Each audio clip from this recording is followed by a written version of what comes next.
This happened 20 years ago, but even now, the memory crawls back into my mind like a cold, uninvited whisper in the dark. I was a pizza delivery driver back then, working late nights to scrape by. It was Friday, a football night. The town was alive with cheers and drunken laughter, and I'd made a decent haul in tips that evening. The last call of the night came in just as I was about to wrap up. A large order out to a run-down house at the edge of town, a place I'd always avoided if I could. Something about it felt off. The windows were perpetually dark, and the air around it seemed heavier than it should have been, like it was holding its breath. Still, duty called, and I figured it would be a quick stop. The clock was ticking, and the faster I got there, the sooner I could call it a night. When I arrived, the porch light flickered faintly, barely illuminating the group of people waiting outside. There were about 12 of them, all in various states of disarray. Their eyes were glazed, their movements erratic. The unmistakable stench of alcohol and something sharper, almost chemical, hung heavy in the air.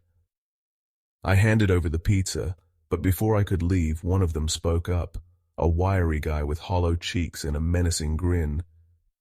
"You're late," he said, his voice slurring slightly.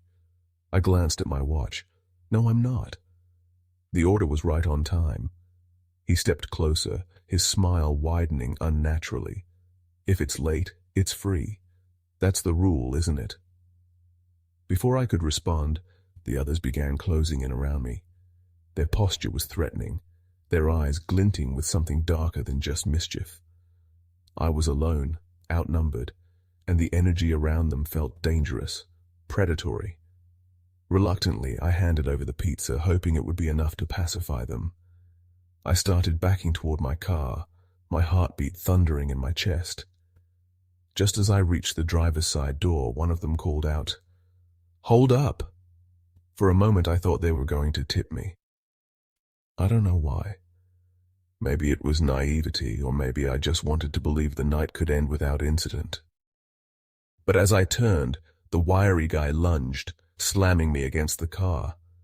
Chaos erupted. Someone wrenched open the passenger door and grabbed the cash I'd stashed there. Another figure loomed behind me, and I felt the cold press of a knife against my throat. "Don't move," a voice hissed in my ear, low and venomous. Time seemed to fracture. I remember the blade glinting under the flickering porch light, the feeling of their hands rifling through my pockets. Then, nothing. The next thing I knew, I was in my car, the engine roaring. My hands were trembling on the wheel, my breath ragged. As I reversed, I saw a girl standing directly behind my car, her face eerily calm, her eyes locked on mine as though daring me to run her down. I was so angry, so shaken that I aimed for her. My tires screeched, and she jumped out of the way at the last second. I didn't stop. I didn't look back. Later, I learned how it all ended. The police caught them easily. They hadn't even bothered to leave the house. Turns out, they were wanted for a slew of other crimes. The guy who held the knife to my throat got a couple of years, as did the one who stole my money. The others? I don't remember what happened to them, and honestly, I don't care. I moved across the country a few months later, desperate to leave that chapter of my life behind. But sometimes the memory resurfaces, vivid and unrelenting. I attended the trial of the man with the knife. He looked different, older, less menacing. I've even checked his social media since then. By all appearances, he's turned his life around, but that doesn't erase the terror he etched into my soul. It took 2 years to get my money back, but no amount of time can erase the image of that knife glinting in the dim light, or the girl standing behind my car like a shadow given form. Even now, when I drive past dark, flickering porches, I feel the same dread creep into my chest. That house may have been just another rundown place, but to me, it will always be the House of Shadows, a place where the air was thick with malice and my life dangled by a thread. And sometimes, late at night, I wonder what would have happened if I hadn't gotten into my car. What would they have done if I hadn't escaped? I was delivering pizzas for a local chain. It wasn't glamorous, but it paid the bills. I had been doing it long enough to know the dangers: drunk customers, occasional robberies, the rare creep who stared a little too long. But nothing prepared me for what was coming. It happened several years ago in a small, quiet town where nothing truly sinister ever seemed to occur. That was until the whispers began. They started with news of a girl who had vanished under chillingly suspicious circumstances. Her name was Emily, a bright, lively college student whose sudden disappearance sent ripples of unease through the tight-knit community. Billboards went up overnight, her face plastered on every corner. Local and state authorities, even federal investigators, descended upon the town, turning it into a hotbed of anxiety and speculation. But no one could have imagined the darkness that lay just a few blocks from where I worked. A month after Emily's disappearance, the news broke. An arrest had been made, and the suspect was someone they were certain had committed the crime. The name rang in my head like a bell. When I saw his photo, my stomach churned. I knew that face. I knew that address. The man's name was Peter Aldridge. He lived in a grimy apartment complex just a few blocks down the road from the pizza shop. I'd delivered there not too long ago. The place was notorious among us delivery drivers. A sprawling maze of crumbling buildings with locked doors, sketchy tenants, and an eerie silence that made your skin crawl. That day, I couldn't shake the memory of my encounter with him. Peter had ordered late in the evening a large pepperoni pizza, the kind of order that always felt like a setup. When I arrived at the complex, I followed my usual rule: no buzzing in, no going to the unit door. Too many drunk college kids had made me wary of those long, dimly lit hallways. Peter didn't like my rule. He buzzed me and demanded I come up, saying he couldn't leave his unit. His voice was cold, with an undertone of irritation that sent a shiver down my spine. "I can't come down. Just buzz in. I'm on the 3rd floor," he insisted. "Company policy doesn't allow that," I lied, my voice firm. I wasn't going into that building. There was a pause. Then in a sharper tone he said, "I'll be right there." When he emerged from the shadows of the lobby, his appearance unsettled me. Peter was pale, with hollow eyes that seemed to pierce right through you. His movements were deliberate, almost predatory. He handed me the cash with a clenched jaw, his displeasure evident. I didn't stick around. I bolted for my car, my heart pounding. It wasn't until that day, reading the article, that the true weight of what happened hit me. Peter Aldridge wasn't just a creep. He was the monster responsible for Emily's disappearance. What's worse, the details of his crime were grotesque. Emily's body had been found hidden in the crawl space beneath his unit. Evidence suggested he had lured her in with fake promises, then kept her captive for days before finally ending her life. I couldn't stop replaying the moment when Peter tried to coax me into his building. If I'd gone inside, would I have ended up like Emily? The thought made my skin crawl. What I didn't tell anyone, what still haunts me to this day, was the feeling I'd had when Peter handed me the cash. It wasn't just the way he looked at me, cold and calculating. It was the faintest streak of red on his sleeve. At the time, I'd dismissed it. Maybe he'd cut himself, I thought. Maybe it was nothing. But now I know better. The police searched Peter's apartment thoroughly after his arrest. The things they found were unspeakable. A notebook filled with crude drawings of girls. A locked trunk containing strands of hair. And worst of all, a hidden compartment beneath the floorboards where he had kept souvenirs from his victims. To this day, I can't deliver to that complex. Every time I drive past, I feel like the walls are watching me. I wonder how many more shadows lurk within, waiting for their moment to strike. Peter Aldridge is in prison now, but his presence still lingers, like a ghost tethered to the scene of his crimes. I'll never forget the moment I stood face to face with a predator, and I'll always be grateful for the gut instinct that kept me outside that building. But sometimes, Late at night, I hear his voice echoing in my mind. Buzz in. I'm on the 3rd floor. And I wonder, if I hadn't said no, would I still be here to tell this story? It was one of those relentless nights, the kind where time blurs and the world feels like it's conspiring against you. Nick, an exhausted pizza delivery guy, had been rushing non-stop for hours, racing through the relentless summer heat. The air felt like a thick, suffocating blanket, wrapping around him, making every breath feel heavier. His uniform clung to his skin, soaked with sweat, but he didn't have the luxury of stopping. He had orders to fulfill, and the clock was ticking. There was no time for breaks, not even to relieve himself, and now his bladder was rebelling violently. Every few minutes his eyes darted to the clock on his dashboard.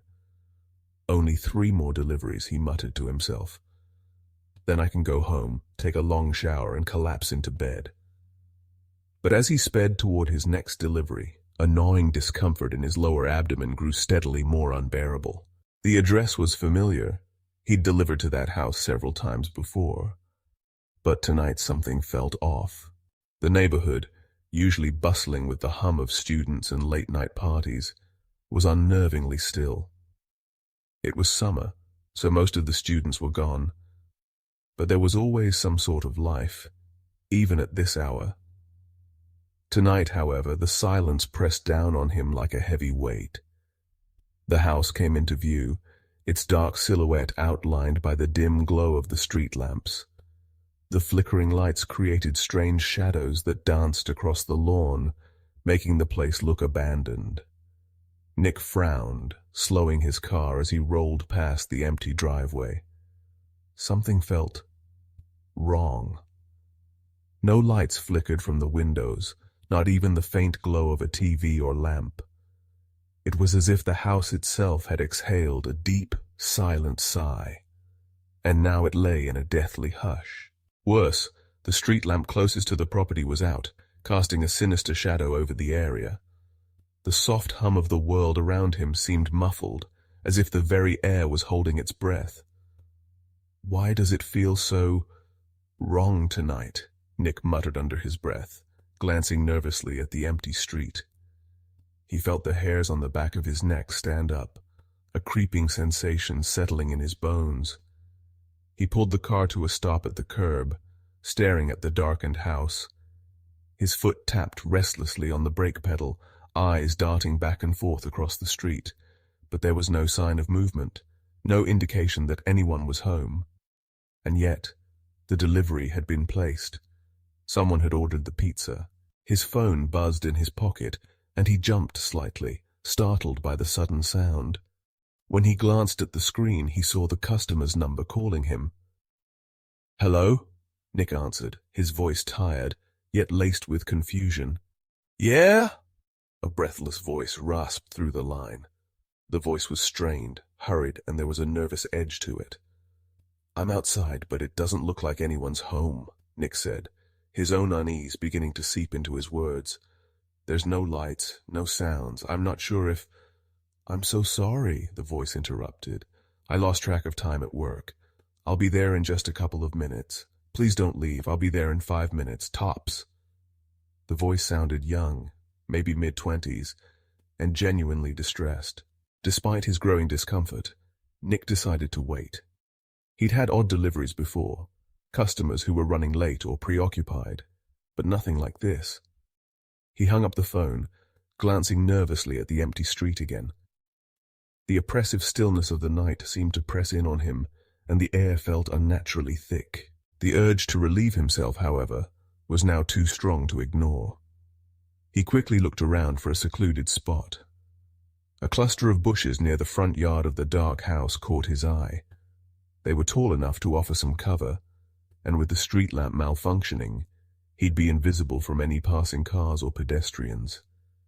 His bladder screamed in protest as he unzipped and hurried over to the bushes. The relief was instant, sweet, soothing relief. But just as the pressure lifted, a strange sensation hit him. The sound.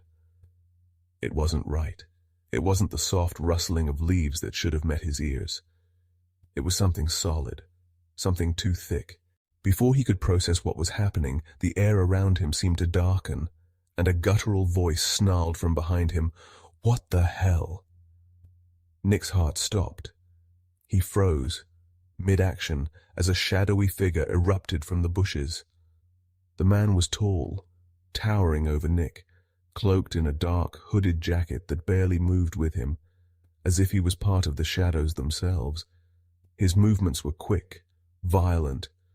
He barreled past Nick, spitting curses under his breath as he stumbled away, muttering to himself, eyes wild. In the dim light of the street lamp, Nick caught a glimpse of something horrifying. A twisted, contorted face in the darkness, and a pair of eyes that glinted with menace. But it wasn't just the man's unsettling appearance that froze Nick to the spot. No. It was the chill that ran down his spine as he saw in the man's wake something left behind. A discarded drawstring bag lying in the bushes. Despite every instinct screaming at him to run, Nick's trembling hands reached for the bag, driven by some primal curiosity. His fingers fumbled with the strings, pulling them open. Inside, his heart sank as he laid eyes on what was there. A sharp, gleaming hunting knife, blood-stained and rusted at the edges. A roll of duct tape, and a small yellowing bottle of pills. Something illicit. Something dangerous. Panic surged through him, a cold rush of adrenaline that almost made him stagger. He quickly shoved the bag back into the bushes and backed away, his breathing coming in ragged gasps. The man had been more than just hiding. He had been waiting for something or someone. Nick's heart was thumping in his chest as he stumbled back toward his car. His legs were shaking so violently that it felt like they might give way beneath him at any moment. As he slid into the driver's seat, he slammed the door shut, locking it with trembling hands. His eyes were wide, his gaze darting back toward the house, half expecting the man to emerge from the shadows. Without a second thought, he slammed the car into gear and sped away, tires screeching against the pavement as the engine roared to life. He didn't stop. Didn't look back, until the house was a distant memory behind him. The memory of the man's eyes, filled with malice, still haunted him as his grip tightened on the steering wheel. His phone buzzed again, this time with a call from the customer. Nick's heart skipped a beat. He hesitated, torn between the overwhelming urge to flee and the possibility that the woman was walking straight into danger. The chilling image of the knife, the tape, and the pills flashed in his mind. What if she's walking into a trap, he thought, the tension building in his chest. Ignoring the call, he dialed 911, his hands shaking as he recounted the events. His voice was frantic, each word rushing out in a panicked blur. "There's a guy in the bushes. He had a knife and duct tape. He's stalking someone. I think he was waiting for her. She just called me. She's almost there. You have to stop her." The dispatcher tried to calm him, her voice slow and deliberate, but it was no use. Nick's thoughts were a whirlpool of fear. His mind raced, but it couldn't focus on anything but the image of the man's wild eyes, his cruel intentions. Then his phone buzzed again, another text from the customer. "I'm here, where are you?" Nick's breath caught in his throat. There was no time to wait for the police, no time for caution. He turned the car around, fear squeezing his chest. "Please let me be in time." His hands trembled as he gripped the wheel, his knuckles white. When he arrived, he spotted her, petite, dressed in a loose hoodie, standing under the broken street lamp, glancing around, confused. Her eyes flicked from side to side, searching for the delivery car. She didn't notice the danger that was so close, that was practically breathing down her neck. Nick slammed on the brakes, his car screeching to a halt. His headlights flashed across her face, and she startled, taking a step back in surprise. His heart pounded as he threw open the door.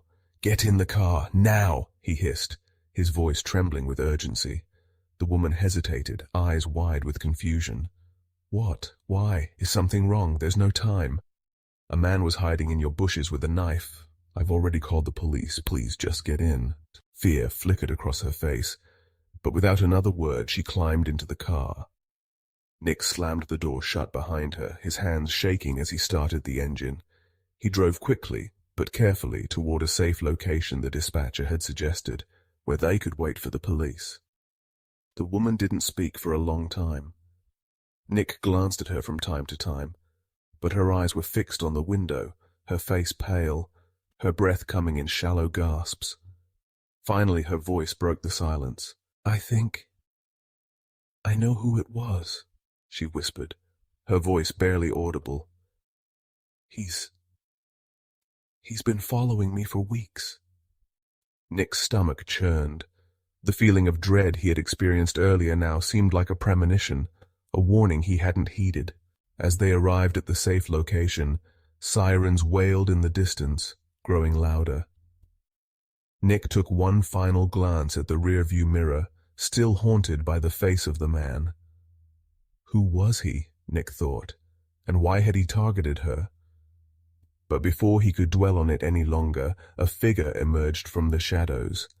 A police officer approached, her face stern, eyes focused on Nick. And then, just as quickly as they had arrived, the sounds of sirens filled the air. The nightmare was only beginning.